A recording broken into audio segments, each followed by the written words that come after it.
This is definitely one of the coolest places we've ever visited. Tunisia, a small North African country stretching from the Mediterranean to the Sahara.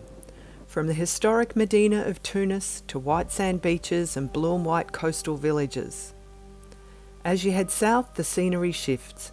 Ancient Berber fortresses, remarkably well-preserved Roman ruins, and vast desert landscapes of dunes, oases, canyons and salt lakes. We spent 8 weeks travelling through Tunisia in our campervan, and we were genuinely surprised by just how diverse this country is. And in this video, we're counting down our top 10 places to visit in Tunisia. Welcome to Tunis, the capital of Tunisia.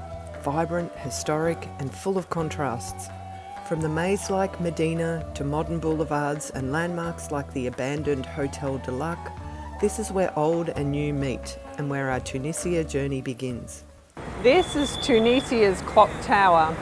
It was built in 2001 and it's been called Tunisia's Big Ben. It's considered to be the symbol of the modern city. Yeah, there's quite a police presence down this strip, Ministry of Interior behind us. We parked near the clock tower and walked up the wide boulevard towards the Medina. There's a beautiful cathedral here that was built during the French colonial days. Outside the cathedral is a statue of Ibn Khaldun. While we were learning about him, a local came up and adopted us and took us on a tour through the Medina. You are in the deep of the city. This is our Ibn Khaldun's famous. This is a writer. Next to the church. Next to the church is a mosque here, and even there is a synagogue where all are human. Tunisia, the country of tolerance. You are in your home. Welcome in Tunisia. This is the gate of the Medina, and with this we cross the gate to go to the souk and the Medina and the Great Mosque. Oh, it's so busy today. Yeah. Always busy, Tunisia. Here we go, into the Medina. The Medina of Tunis is a UNESCO World Heritage Site, and it's the historic heart of the city. A maze of narrow alleyways, hidden courtyards and centuries-old buildings. Parts of it are very touristy, but other parts feel very local, where you can watch the artisans at work. And Mayoun was just telling us they have a different street for clothing, for jewellery, for wool, for all the different things that they sell. We're making a shortcut down this little side street. Two circle here means something. The knocks of the two is not the same. Why? But when you knock on the right side here, and you knock on the left side, it's not the same. Why? Because if you are a man, you knock always on the right side. The woman inside, she understands there is a man outside. She cover the hair. Over the hair. If you are a lady or a woman, you knocks here. To know that there is a lady, she doesn't need to cover the hair. Next to the Great Mosque. Oh, okay. It used to be the first university in the world. Now we are going to the view just to see all Tunis. Yes. To admire the view, because be honest, you cannot see all Medina. You need almost more than 10 days to see all Medina. We're going further and further into the souk. This is the gold market, by the way. We are in the deep of the gold market. We're going up for the view. So we did hear this too, that the best views, you have to go through a shop. The view from here was beautiful. Thanks Muin for taking us through the city.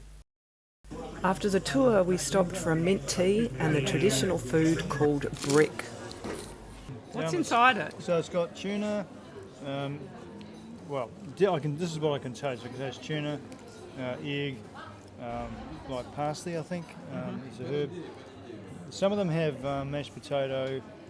I can't taste that. But, yeah, I'm just excited to have a traditional Tunisian brick. Finally, we've made it from lunch to Cafe Panorama. Check out the other view of the mosque. Now, you may have seen this view on Instagram from the rooftop of the Panorama Cafe. We should have read the Google reviews before we came here. These 2 cups of almond tea were a very expensive price to pay for this view. It's definite tourist tax here at the Panorama Cafe. Bit of a rip-off. The tea was nice, but 15 dinar, €5 for a cup of tea. Yeah, That's extortion. yeah. Scarfing up because we're about to enter the mosque. Right in the middle of the Medina is this massive courtyard of the mosque. You're only allowed inside the actual mosque if you are Muslim. Oh, we're just coming to the end of the Medina now. It's pretty awesome walking through there. It's not like, I think of India, I think of Istanbul, places like that. With all due respect, but you get absolutely hammered. You get badgered relentlessly. So they give a bonjour and a hello and good price. Good price, 10 dinar, and that's about it. They don't chase you down the street. Yeah, so it's nice. It's got a real hubbub about it. It's left for the good vibe. Oh, merci non.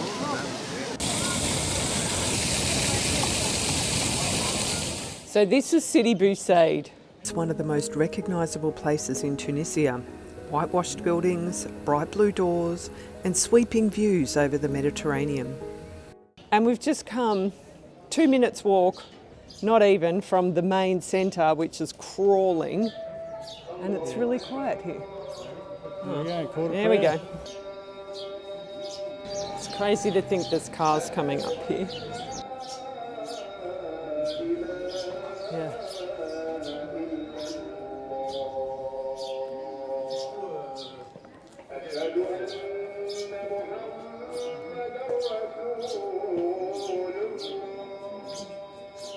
A couple of beautiful viewing points where you can see all the way out to Carthage and the city out across the sea.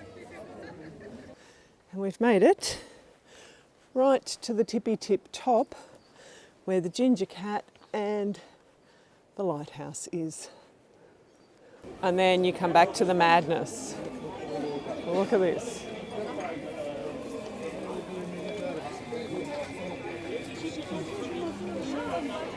So these donut type things, it's called bambaluni. Bambaluni. Taking one for the team, I'm going to get a bambaluni. As usual, there's no line, but I'll figure it out.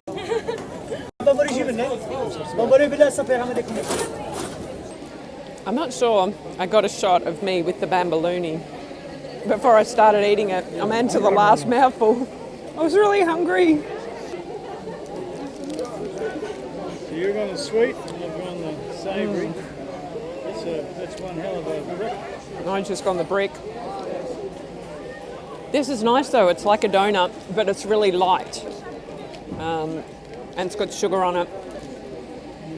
And it's 1.5 dinar, which is about 50 euro cents or 75 Australian cents. Nigel's brick was 3.50. 3.5? Yeah, so 3.50. $1.75, yeah? Yeah. Just over €1. Even here away from the main touristy part, all the buildings are still blue and white. At the end of this path, you come down to the sea. It's a nice little beach area here. People out swimming. And we are parked just along here a little ways. Welcome to Carthage. This was one of the most powerful cities in the ancient world. It was founded by the Phoenicians almost 3,000 years ago. It was from here that the legendary general Hannibal set out to cross the Alps with his war elephants during the Punic Wars to take on Rome itself. But Carthage was eventually destroyed by the Romans, who rebuilt the city on the same ground. Sometimes it's important to look up. What we see today is a fascinating mix of both worlds. Layers of history, scattered ruins, and the remains of a city that once shaped the Mediterranean. And these ruins that we're in right now are the ruins of the Antoninian Baths.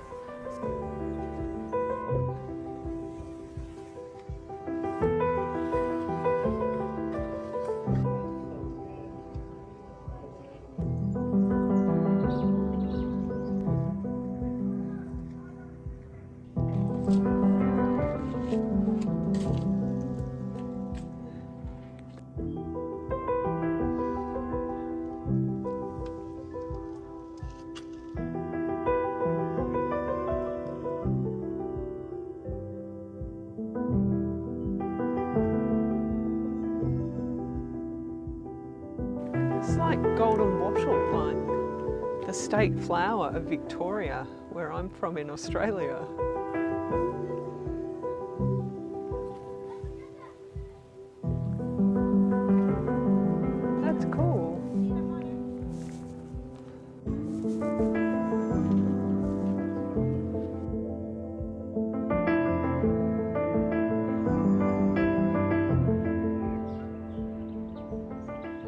There's a signboard here telling us that this necropolis dates back to the 7th and 6th centuries BC.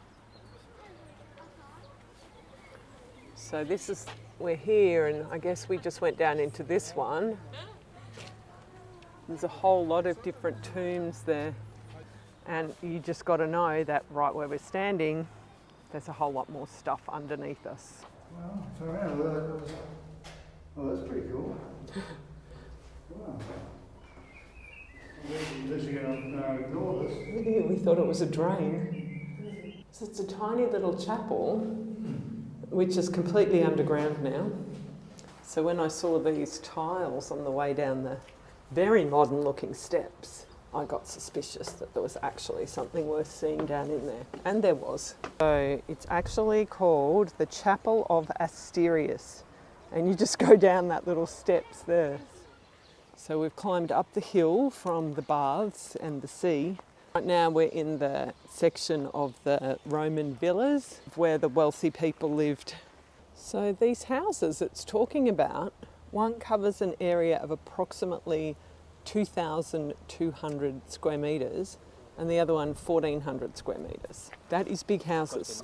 So this mosaic here is known as the Mosaic of the Horses, and this was discovered when they were building the road between Tunis and Carthage. It was like in the floor of a large house. Quite a few mosaics in this area, and they date back from the 4th century. You can just walk all over them. This is Kairouan. This is one of the most important cities historically and in terms of religion in all of North Africa. I'm standing now in the courtyard of the Great Mosque, which was founded in the year 670. It's a huge mosque, like it looks a lot more like a fortress. Now this square minaret set the standard for what minarets would be like. And we've been seeing these all over Tunisia and commenting how different they are. This prayer hall is supported by hundreds of columns. The columns, both in the prayer hall and out here in the colonnade, have been taken from various Roman and Byzantine sites, and you can see that they're not uniform. Some of them have Corinthian capitals, some of them look more Ionic. They've tried to match them, like these ones here where the steps are. Look at these two here on the left. They don't match. And then behind them, we have the black one and then the fluted one. Yeah, if this was taken from another site, it could be as much as 2,000 years old. I mean, it's such a really ingenious way and so typical of the time when old Roman monuments were pilfered, for want of a better word, in order to make new buildings. And it's not just mosques here in North Africa. This happened all over Europe when they were building Christian churches as well.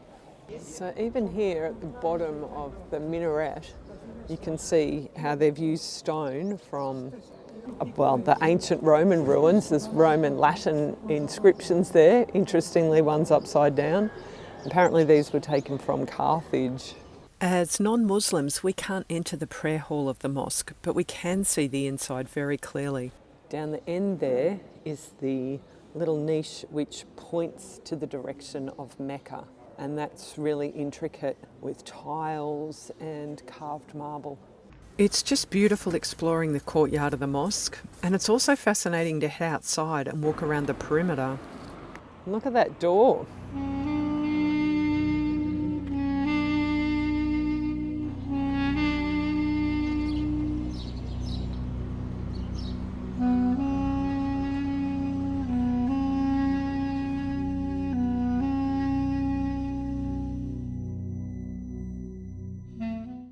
In Monastir, the coastline is dominated by the ancient Rabat of Monastir and the nearby Habib Bourguiba mausoleum, an impressive symbol of the country's modern history. We first visited Monastir right at the end of Ramadan. We've been foiled. Ramadan again. Closing time, 3:30. It's 3:45. And we came back a couple of weeks later to see the Rabat. It's the oldest Rabat, the first one built here in Tunisia. Now you might be wondering, what is a Rabat? I was. It's a fortress, an Islamic fortress. And this one dates back to the 8th century. 8 dinar per person for tickets. So the Rabat has been quite well restored. Really gives you a good idea of what one of these fortresses was like back in the day.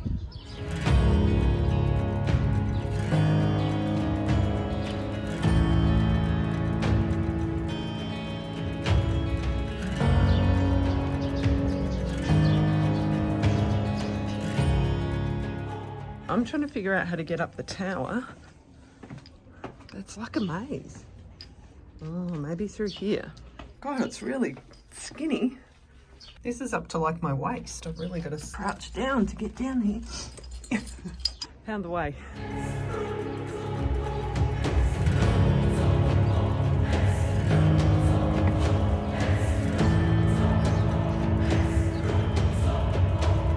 Yes, it is. It's a lot more narrow as you go up.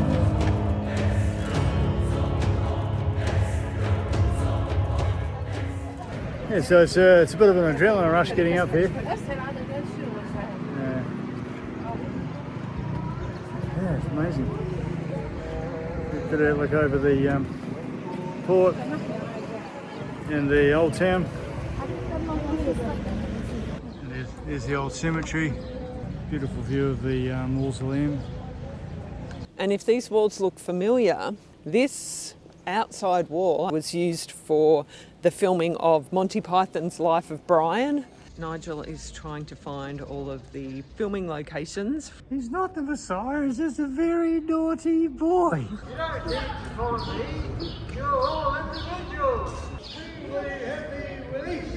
Willis, watcha! It was a lovely supper, and all I said to my wife was, that piece of halibut was good enough for Jehovah. Blasphemer! You're only making it worse. How can it be worse? Jehovah, Jehovah, Jehovah, Jehovah.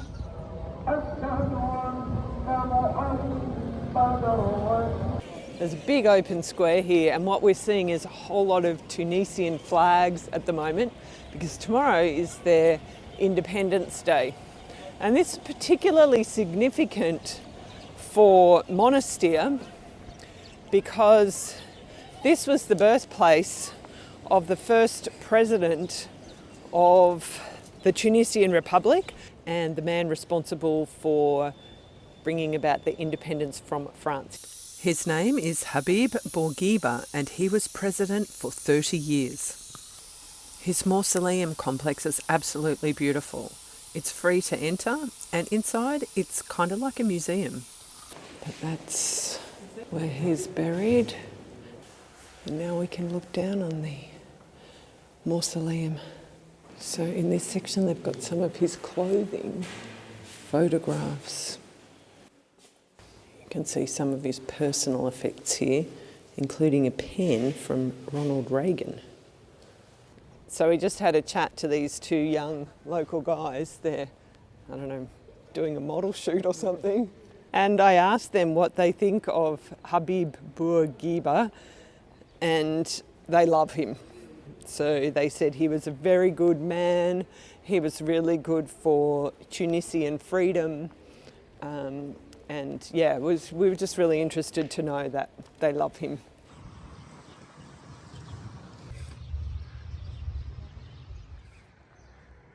This is the Amphitheater of El Jem. Bonjour. This is actually the 3rd largest amphitheatre in the world. It was built in the 3rd century and at one point it could hold 35,000 spectators. The El Jem Amphitheatre is often compared to Rome's Colosseum and we're sure you can see why. However, the entry is just a fraction of the cost here. There's no crowds and you can wander all around everywhere, including into the underground tunnels. Oh, wow. Yeah, cool. Isn't it? Amazing. We've covered El Jem in more detail in a separate video, but it's an unmissable stop on any Tunisia itinerary.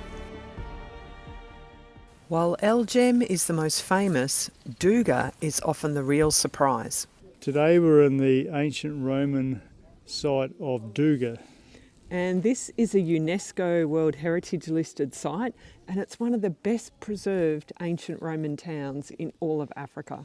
Entrance is 8 dinar per person, and yes, it's raining. This vast city is set high in the hills, with temples, streets and a theatre still clearly visible.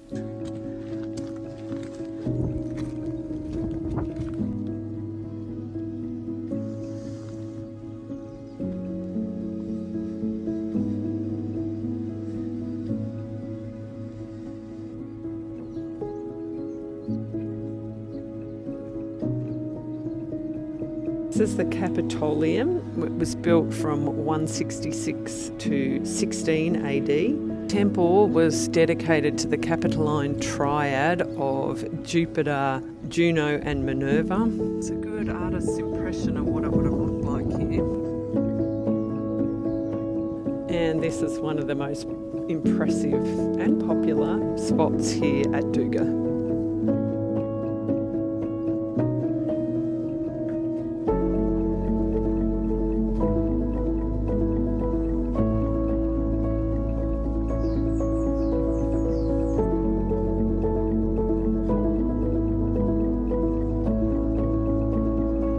Citizens of Dougga, lend me your ears.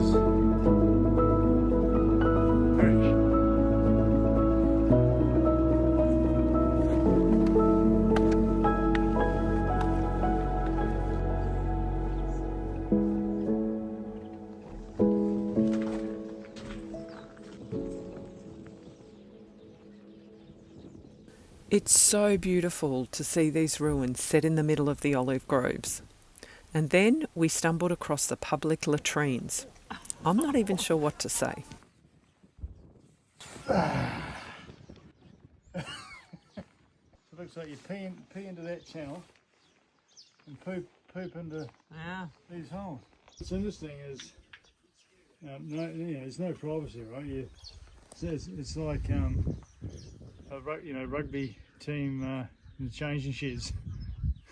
Of course, cleanliness is next to godliness, so there is a wash basin here.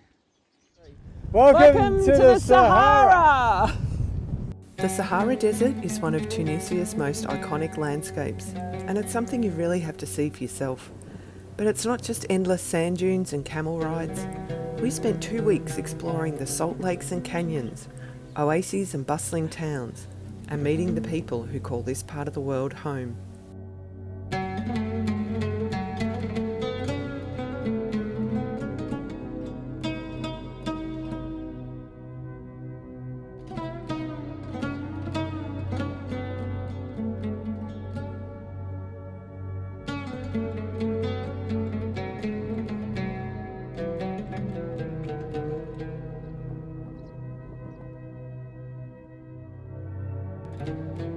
We filmed a couple of vlog-style videos while we were in the Sahara, and we'll link them in the description below.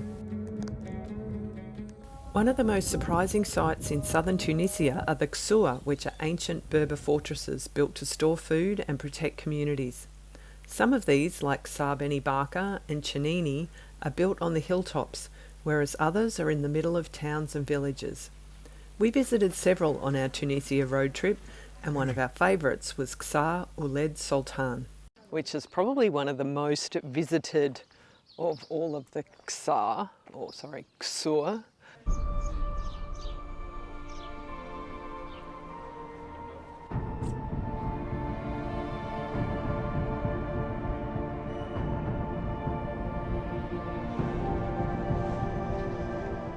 So this gives you a much better idea of what the Ksar looked like back in the day.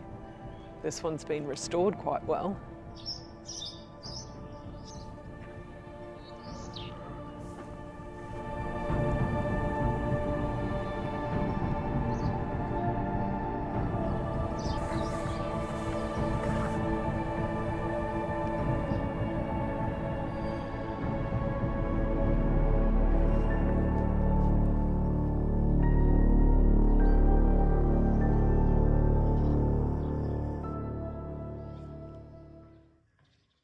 There's a lot of debate on the internet about whether this Ksar was used as a Star Wars filming location, and it's never been confirmed, but that doesn't stop the locals from cashing in on the Star Wars name.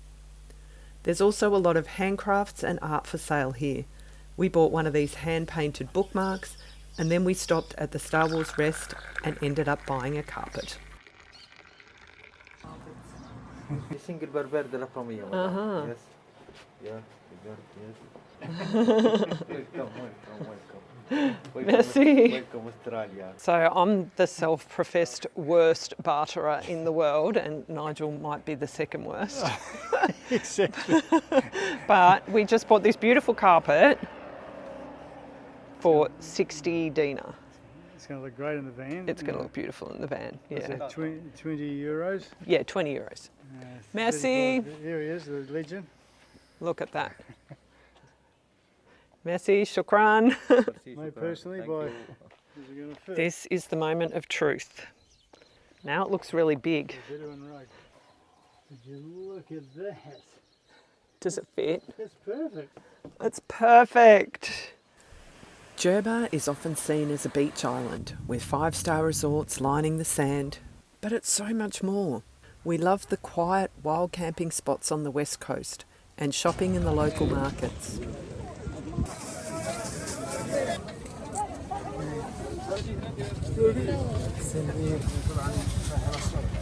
Allez, un petit français. We're just trying to do the translate here, and he's got it in physical form. What was that in English, Judy? So 5 dinar, 800. 3 dinar. Oh, and a half. What we didn't expect was the cultural landmarks like the Al Ghriba synagogue. This is one of the oldest synagogues in the world. There've been Jews in Jerba for over 2,000 years. So entrance is via donation, and you do need to have your head covered. Men and women have to have their head covered to come in, and take your shoes off. The interior is striking with its blue and white decoration. But this isn't just a historic building. Every year Jewish pilgrims come here and they have simple accommodation provided. And as we walk out of the synagogue, we can hear the call to prayer from the mosque, which is just 100 metres down the road. But our favourite part of Jerba Island was Jerba Hood, a really cool street art project in the streets and alleyways of Riyadh. We visited here a couple of times, and each time we found more beautiful art. In 2014, a whole bunch of artists came here and created an art project, a street art project. From artists from which country? All around the world. Yeah, right. It's super intriguing, and it's a really quaint town with a lot of character. It really is. Fascinated by the doors, let alone the art. Yeah, right, let's go explore.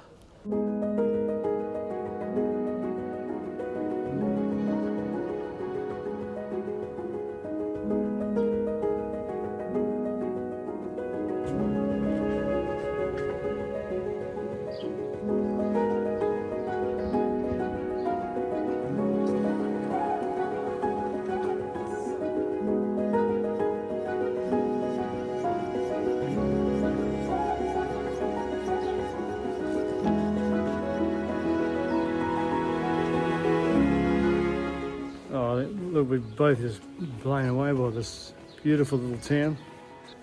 Check this one out. It's all mosaics, but looks.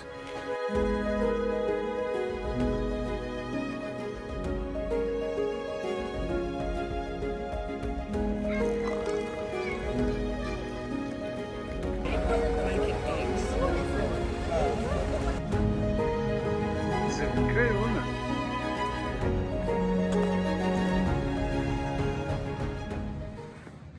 In 1976, the original Star Wars movie was filmed here in Tunisia, and they returned to film several more episodes here. Join us next week as we embrace our inner geeks and visit all of these Star Wars locations.